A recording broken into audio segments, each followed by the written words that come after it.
जहां लोग अपने हक अपने फ्यूचर के लिए लड़ रही है और इस लड़ाई का फैसला कानून या पुलिस नहीं बल्कि जनता की सोच करेगी। लद्दाख एक ऐसी जगह जहां पे प्रकृति सबसे सुंदर रूप में है, लेकिन इस खूबसूरती के पीछे सबसे बड़ा संकट छुपा हुआ है। एक एक्टिविस्ट, एक इनोवेटर जिन्होंने लद्दाख के लिए अपनी जिंदगी को समर्पित कर दी, लेकिन आज उन पर देशद्रोह का आरोप है। क्या उनके सवाल सच में देशद्रोह है या सत्ता के लिए खतरा? हम बात करने वाले हैं सनम वांगचुक की। सनम वांगचुक एक एक्टिविस्ट नहीं बल्कि एक सोच है। बचपन से उन्होंने देखा है कि उनके गांव के बच्चे इंग्लिश और हिंदी के सब्जेक्ट में फेल हो जाते थे क्योंकि सिस्टम उनके लोकल लैंग्वेज को समझता ही नहीं था। उन्होंने डिसाइड किया कि एजुकेशन सिस्टम को बदलना है और बनाया ऐसा सिकमोर स्कूल जहाँ किताब से ज्यादा जिंदगी को सीखने को मिलता है। फिर उन्होंने बनाया आइस स्टूपर टेक्नोलॉजी। सोचो, रेगिस्तान जैसे लद्दाख उन्होंने बर्फ का आर्टिफिशियल ग्लेशियर खड़ा कर दिया कि लद्दाख के लोगों को पानी की कमी से बचाया जा सके और जमीन हरियाली से भर जाए।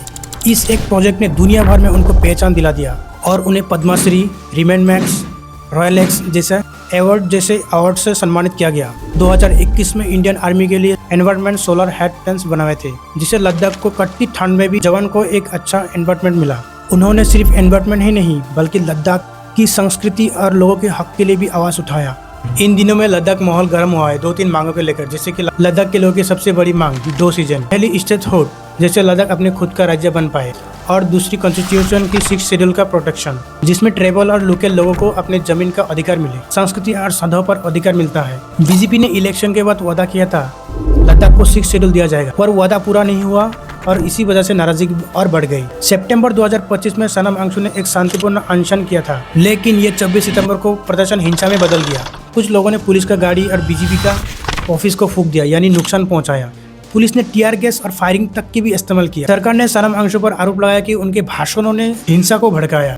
उन पर राष्ट्रीय सुरक्षा यानी एनएसए लगाया गया। अब सोचो, एनएसए किस पर लगाया जाता है? कमाल है भाई, ये तो हद हो चुका है।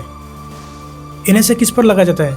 जो देश के लिए, जो समाज के लिए, जो पब्लिक के लिए खतरा हो सकते हैं, जो डकैती बड़े बड़े काम करते हैं, जो गुंडेगर्दी, इस पर एनएसए लगा जाता है। आज देश के लिए इतना तक करने तक भी इसको एनएसए लगा के गिरफ्तार किया। उनका नागो सिकमल फेकरा लाइसेंस भी कैंसिल कर दिया गया। सरकार कहती है कि फाइनेंशियल रेगुलेशन हुआ है, लेकिन वांगचुक का कहना है कि सब कुछ कानूनी था और असली वजह है उनकी आवाज को चुप करना है। बीजेपी का कहना है कि वांगचुक की स्पीच ने पुलिस ऑर्डर को खराब किया, लेकिन बर्दवान का कहना है कि सरकार अपने सफलता को छुपाने के लिए उन्हें निशाना बनाया।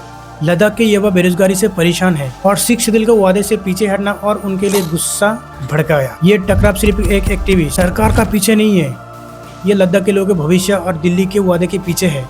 अब सवाल ये है, क्या आवाज उठाना देशद्रोही है? क्या अपना अधिकार मांगना राष्ट्रीय सुरक्षा के खिलाफ है? सनम वांगचुक की कहानी सिर्फ एक व्यक्ति की नहीं, ये कहानी है लद्दाख के लोगों की, जहां लोग अपने हक अपने फ्यूचर के लिए लड़ रही है और इस लड़ाई का फैसला कानून या पुलिस नहीं बल्कि जनता की सोच करेगी। अगर आपको लगता है आवाज उठाना देशद्रोही है तो इस वीडियो को शेयर करिए, क्योंकि सच्चा ही लोकतंत्र की ताकत है। जय हिंद, जय भारत।